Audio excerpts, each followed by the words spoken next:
서울, 늦가을의 차가운 저녁. 비가 오지도 않았는데 마치 흠뻑 젖은 것 같은 회색빛 도시. 그리고 그 도시 한복판. 한 남자가 법원 계단 아래에 주저앉아 있었다. 양복은 구겨졌고 넥타이는 느슨히 풀려 있었다. 그의 손엔 유죄 도장이 찍힌 판결문 한 장. 정민우, 52세. 20년 넘게 대기업 임원으로 일했던 그 남자. 수천 명의 부하 직원을 이끌었고 수십억의 자금을 관리하던 그가 지금은 세상의 조롱 속에 한순간에 갑질 꼰대로 낙인 찍혀 있었다. 모든 것은 단 하나의 대화에서 시작됐다. 사내 후배들과의 저녁 자리. 술 한 잔에 무너진 말 습관. 그가 무심코 내뱉은 말은 누군가의 녹음기로 고스란히 옮겨졌고 곧바로 내도 고발과 언론의 먹잇감이 되었다. 그날 그는 이렇게 말했다. 솔직히 요즘 애들은 말이야. 하라는 건 안 하고 말대꾸만 늘어가지고는 다 알아서 된 건 나잖아. 내 방식이 틀렸냐. 그 말이 곧 운명이 되었다. 1995년 지방 소도시의 낡은 서점. 그때 민우는 대학 졸업을 앞두고 우연히 한 권의 책을 펼쳤다. 표지는 누렇게 바랬고 제목은 단순했다. 말의 품격, 혀는 칼보다 날카롭다. 책 안에는 이렇게 적혀 있었다. 사람의 인생은 자기가 내뱉은 말의 합이다. 말버릇은 곧 운명의 습관이 된다. 그날 민우는 책을 덮으며 웃었다. 그깟 말 한마디가 운명을 바꾼다고? 세상은 실력이지 말 따윈 별거 아니야. 그의 웃음은 오만했고 누지했다. 그리고 30년 뒤 그 말은 그대로 그의 목을 베었다. 그는 감옥에 가기 전 한 사람을 찾아갔다. 계약 시절 자신에게 말의 힘을 처음 알려준 교수. 백발이 성성한 스승은 그를 보고 한숨을 쉬었다. 민우야, 나는 내가 결국 말 때문에 무너질 줄 알고 있었다. 민우는 눈을 떴다. 선생님, 전 잘못한 게 없습니다. 요즘 애들이 예민한 거지. 내가 무슨... 그러자 스승은 조용히 한 페이지를 펼쳐 보였다. 지혜로운 자는 말하기 전에 침묵을 잊히고 침묵한 자만이 말의 무게를 안다. 그 책 아직도 가지고 계셨습니까? 난 버리지 않았다. 넌 외면했지만 그제야 민우는 깨달았다. 말은 정보가 아니라 인격이란 것을. 그리고 그 인격이 언젠가 반드시 드러난다는 것. 민우가 떠난 자리. 그가 앉았던 벤치 근처에서 한 여자가 그를 몰래 촬영하고 있었다. 기자도 경찰도 아닌 그녀. 그녀의 손엔 말습관 관찰일지라는 수첩이 있었다. 수첩 첫 장엔 이렇게 적혀 있었다. 그가 놀라가는데 걸린 시간 단 7초의 반. 그녀는 새로운 이름 하나를 적는다. 다음 타겟, 서과장. 내가 말했잖아. 여자는 좀 감정적이야. 파내라는 거 적고 어딘가로 전송됐다. 누군가는 말로 사람을 심판하는 시대를 설계하고 있었다. 민우는 집으로 돌아오는 길에 오랫동안 연락 없던 딸에게 전화를 걸었다. 수화기 넘어 딸은 잠시 머뭇거리더니 이렇게 말했다. 아빠, 이제야 왜 우리가 대화가 안 됐는지 알 것 같아요. 아빠는 항상 말을 쏘았거든요. 그리고 전화는 끊겼다. 서울 강남의 고급 이자카야. 어둑한 조명 아래 직장인 4명이 둘러앉아 있었다. 술잔이 돌고 웃음이 터지고 말들이 흘러갔다. 그중 한 사람, 30대 중반의 여성 한지원. 업계에서 센스 있고 당찬 대리로 소문나 있었고 팀 분위기를 이끄는 핵심 인물이었다. 그녀는 오늘 유난히 술이 따놨다. 세 번째 사키에 잔을 비우고 살짝 고개를 떨군 채 말했다. 사실 저 2년 전에 이혼했어. 그땐 너무 힘들었고 그래서 제가 잠깐야 치료도 받았거라. 순간 테이블 위에 공기 온도가 확 식었다. 누군가는 젓가락을 멈췄고 누군가는 고개를 돌렸다. 누구도 아무 말도 하지 않았지만 무언가가 깨진 듯한 딸깍 소리가 났다. 회사 안쪽, 기본식 회의실로 불리는 휴게 공간. 거기선 커피보다 소문이 더 자주 끌었다. 야, 지원 대리 이혼했다더라. 진짜? 아, 대박. 완전 놀랐는데. 거기까진 괜찮아. 근데 치료받았다는 건 뭐야? 정신과. 그녀의 고백은 비밀이 아닌 화제가 되어버렸다. 입에서 입으로 표정과 억양이 덧붙여져 전파되었다. 마침내 상사의 귀에까지 닿았다. 며칠 뒤 침잠실로 불려간 지원. 그녀의 상사는 말끝을 그리며 조심스레 문을 뗐다. 지원 씨, 요즘 컨디션 괜찮죠? 다들 좀 걱정을 하더라고요. 업무 대본을 잠시 조정하는 게 어떨까 해서요. 잠깐만요. 저 지금 일을 못할 정도라는 말씀이세요? 그런 건 아닌데 그냥 팀 분위기도 있고 클라이언트 쪽에서도 민감하게 받아들일 수 있어서요. 그녀는 깨달았다. 말하지 말았어야 했다는 것을. 그 순간의 안도감이 이토록 무서운 파장을 가져올 줄은 몰랐다. 집으로 돌아온 지원은 화장대를 마주했다. 거울 속의 자신은 여전히 단단한 얼굴을 하고 있었지만 그 눈동자엔 금이 가 있었다. 그래, 말했을까? 그녀는 기억을 더듬었다. 술자리에서의 순간 누군가의 공감 어린 눈빛에 속아 말을 털어놓은 자신이 원망스러웠다. 그리고 그 눈빛의 주인 만내 사원 정혜린. 그 아이. 말은 없었는데 계속 끄덕였지. 며칠 후 지원의 책상 전화가 울렸다. 수화기 넘어 익숙하지만 긴장된 목소리. 지원 대리님, 저예요. 혜린이에요. 죄송한데 혹시 그날 말씀하신 거 팀장님이 들으신 건 제가 실수로 말해서 그런 걸 수도 있어요. 순간 지원의 눈빛이 차가워졌다. 실수로. 아니, 그런 건 아닌데 그냥 팀장님이 요즘 팀 회식 분위기 궁금해하셔서 제가 너무 걱정돼서 무심코. 그리고 통화는 끊겼다. 지원은 책상에 앉아 한 줄을 메모장에 적었다. 말은 가벼워 보이지만 돌아올 땐 칼이 되어 돌아온다. 그리고 결심했다. 이제부터 나는 아무 말도 하지 않는다. 그녀는 회사 SNS 단톡방에서 나갔고 점심도 혼자 먹기 시작했다. 누군가는 그녀를 살살났다고 했지만 그녀는 개의치 않았다. 이제 말은 그녀에게 무기가 아닌 지뢰였다. 며칠 후 또 다른 한 인물이 등장했다. 지원의 퇴근 후 회의실에 조용히 들어오는 한 남자, 김차자. 그는 서랍 속에서 종이 한 장을 꺼내 읽는다. 내부 평가 기록 한지원 대리, 정서적 안정성 무려 있음. 외부 프로젝트 적합성 낮음. 그 문서 아래 작은 글씨로 덧붙여져 있었다. 정보 제공자, 정혜린. 그는 종이를 접고 웃었다. 말은 언제나 누군가에게 이득이 된다니까.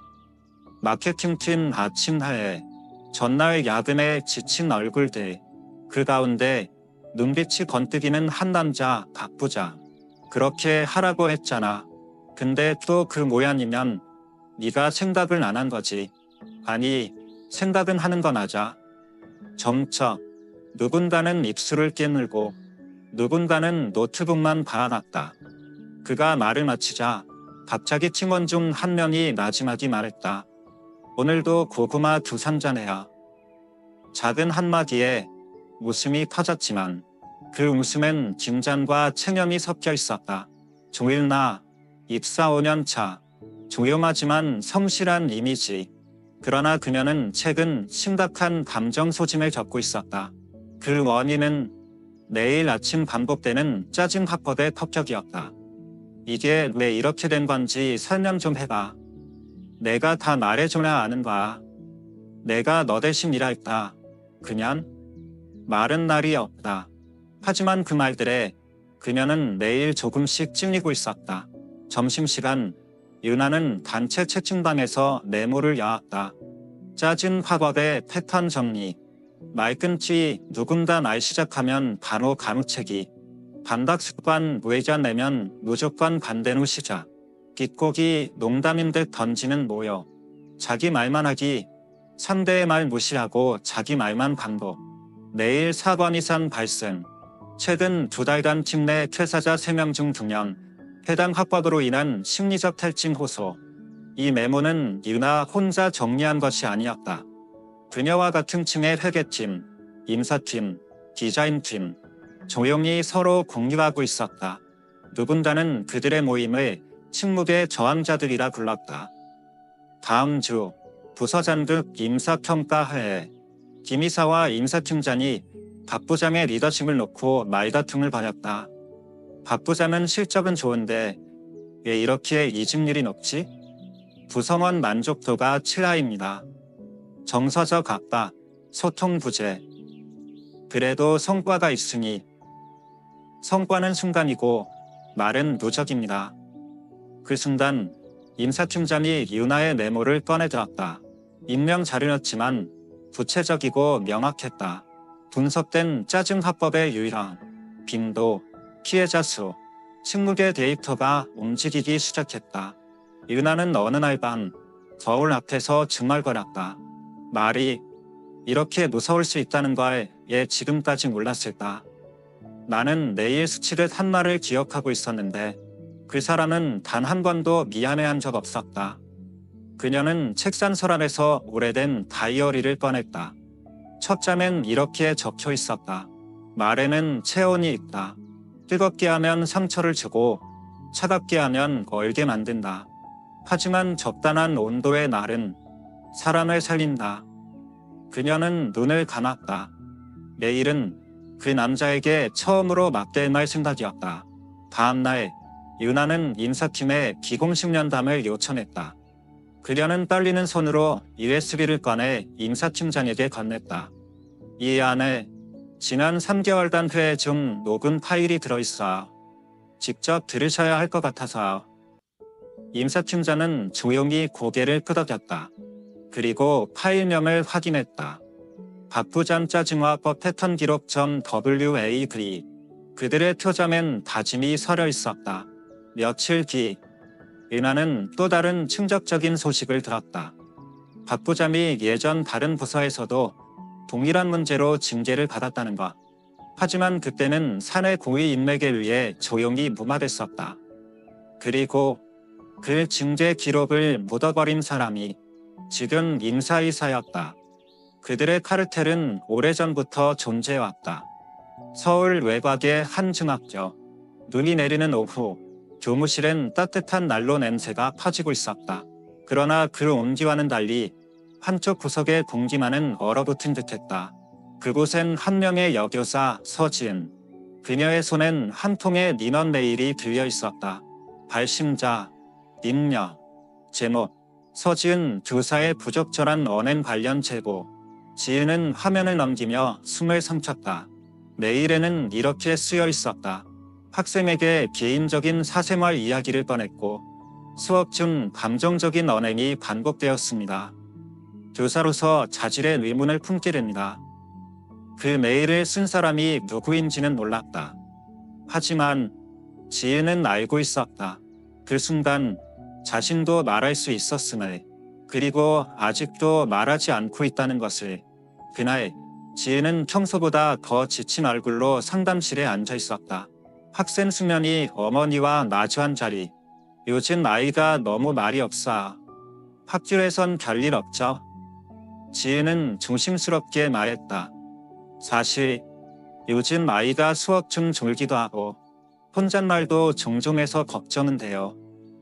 그 말이 끝나자마자 어머니의 눈빛이 차가워졌다. 선생님, 아이가 정신적으로 문제 있다는 말씀이세요? 아니요, 그런 뜻은 아니고요. 다만 아이와 대화를 시도해봤는데. 됐습니다. 그럼 이제부턴 아이한테 말도 조심해주세요. 그날 밤 지은은 자책 속에서 울었다. 며칠 뒤 학생 수면은 혼자 남아 지은에게 다가왔다.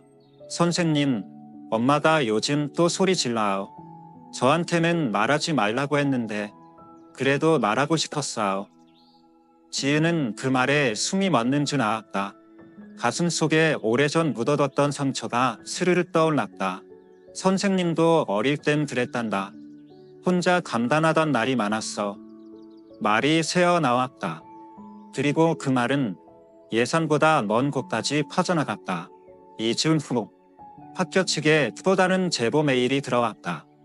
학생에게 사적인 경험을 전하며 감정을 이입하게 만들었다는 보고가 접수되었습니다. 정확히 지음이 했던 작은 공감의 말이 문제로 지적되었다. 누가 들었는지, 누가 말했는지 이젠 중요하지 않았다. 중요한 건 말은 돌아왔고 화살이 되어 자신을 향하고 있었다. 지은은 조용히 승연을 불러 물었다. 혹시 너 누군가한테 내 얘기를 한 적 있니? 승연은 고개를 젓고 작게 속삭였다. 아니요. 근데 선생님, 죄송해요. 제가 상담 끝나고 교실에서 혼잣말했어요. 그걸 옆에 있던 정훈이가 들었을 수도 있어요. 지은은 깨달았다. 그녀는 말을 했다. 그 아이는 믿었다. 하지만 세상은 그 말을 도구로 바꾸었다. 그날 이후 지은은 입을 닫았다. 수업은 교과서 중심, 질문은 되묻기, 감정은 차단. 학생들은 말한다. 요즘 선생님 너무 조용해졌어요.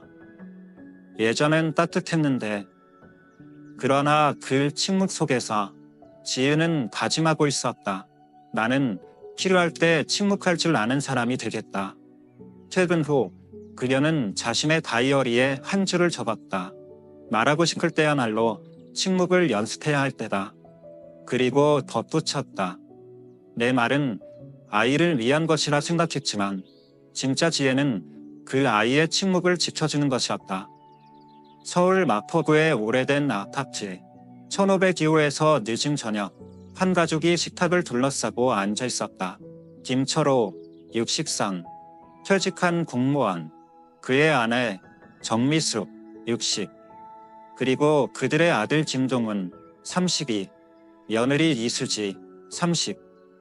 반찬은 정갈했고 공기는 숨 막혔다. 동훈아, 얘가 아직도 계약직이라는 게 난 이해가 안 돼. 너 같은 스펙이면 벌써 자리를 잡았어야지. 요즘 애들 말이야. 일할 생각보다 편할 생각만 해. 그 순간 젓가락을 들던 수지의 손이 멈췄다. 저녁 식사 시간은 매번 점심파였다. 철호는 네 아들의 삶을 조율하고자 했다. 그의 말엔 사랑이 담겼다고 믿었지만 듣는 사람에겐 그것이 지시이자 감시였다. 참견하지 말자. 가르치려 하지 말자.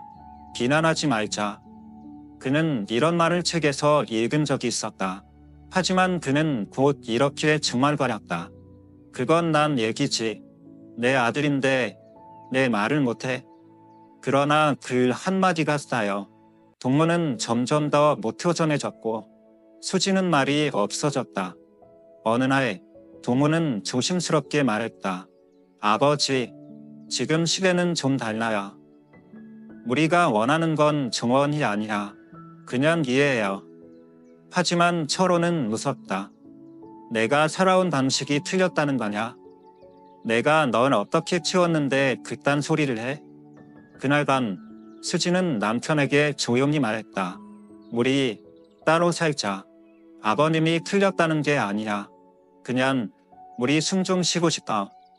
며칠 후 철호는 혼자 아침을 맞았다. 식탁엔 반찬이 더 올라오고 거실엔 정적만 가득했다. 그는 스마트폰을 열고 한 유튜브 영상을 틀었다. 꼰대가 되지 않으려면 기억해야 할 6가지 말. 참담나 주소. 참견하지 말자. 가르치려 하지 말자. 비난하지 말자. 나 때는 말이야 하지 말자. 주절주절 말하지 말자. 소리를 높이지 말자. 그는 한 줄, 한 줄 따라 읽었다. 그리고 마치 누가 뒤통수를 때린 듯 조용히 눈을 감았다. 1986년 철호가 만내 사원으로 들어가던 시절 그 역시 선배들의 잔소리에 지쳐 있었다. 너 같은 애가 뭘 알아? 요즘 것들은 버릇이 없어.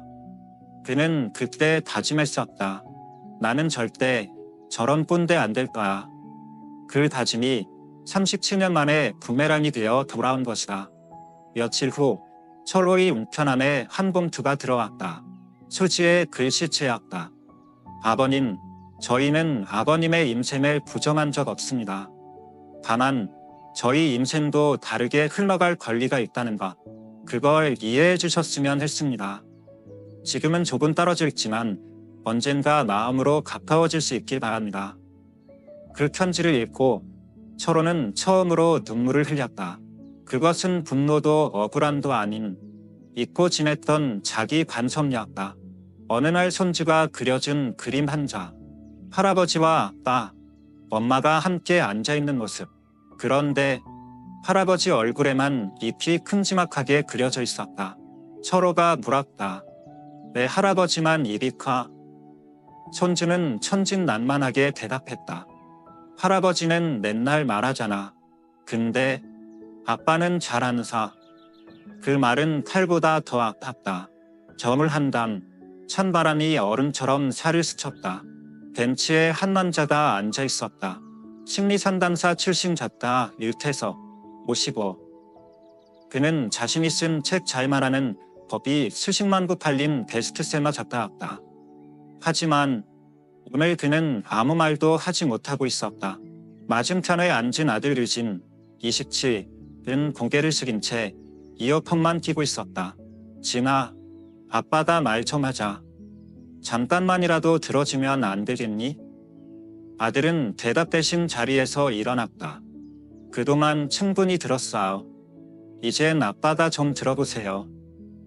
그 말 한마디, 그동안 잘 말하는 법만 강조해온 태석에게 그건 마치 거울이 깨지는 소리 같았다. 태석은 회상했다. 자신이 상담사로 일하던 시절 항상 정청을 가르쳤지만 실은 대화의 대부분을 자신이 이끌고 있었다. 그건 이렇게 생각해보면 좋겠네요. 제 경험에 비춰보면 말이죠. 저도 예전에 그런 적이 있는데요. 그는 몰랐다. 정원을 가장한 독점적인 말하기가 상대방의 표현을 지우고 있었다는 사실에. 말은 많았지만 대화는 없었다. 아들 류진은 비밀리에 글로벌을 운영 중이었다. 그곳에 이런 글이 있었다. 잘 말하는 아빠가 니었다. 아빠는 늘 옳았고 나는 늘 틀렸다. 내가 말하려 하면 끼어들었고 감정을 말하려 하면 이성적으로 생각해라고 말했다.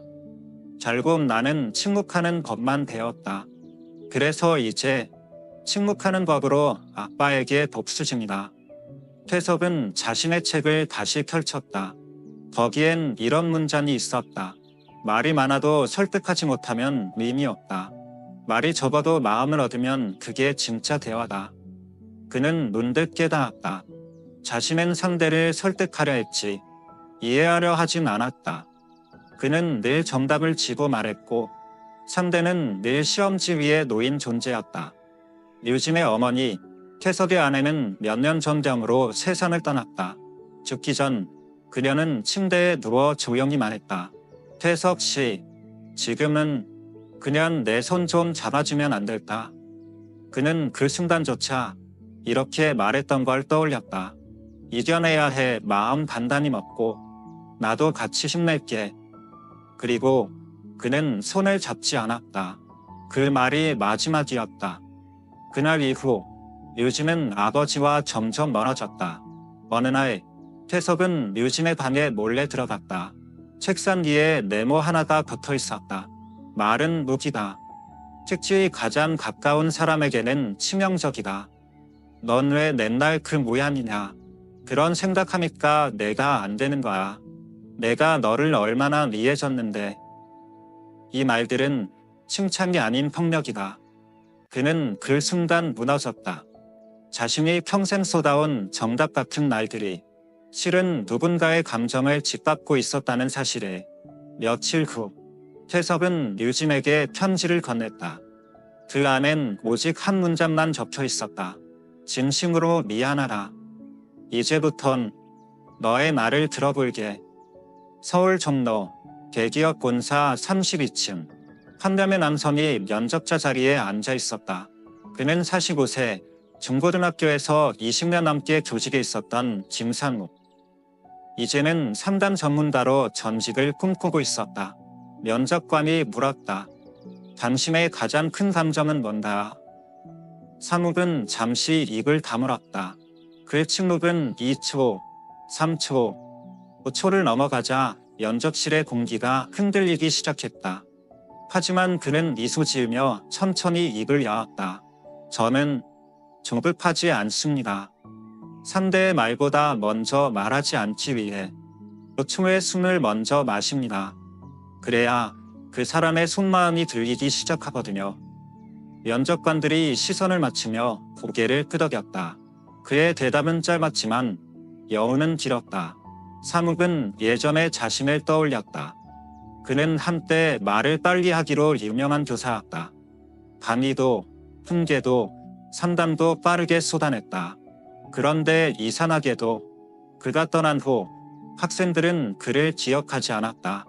선생님 말씀은 잘 모르겠는데 그냥 너무 어려웠어요. 그 말이 가슴을 찔렀다. 말의 속도가 빠르면 감정은 남지 않는다. 그는 깨달았다. 빨리 말하는 건 내 말을 위한 것이고 천천히 말하는 건 너를 위한 것이라는 걸. 늦은 밤 상욱은 지하철에서 우연히 부부의 대화를 들었다. 당신 또 말을 끊었어. 아니 그게 아니라 나는 그냥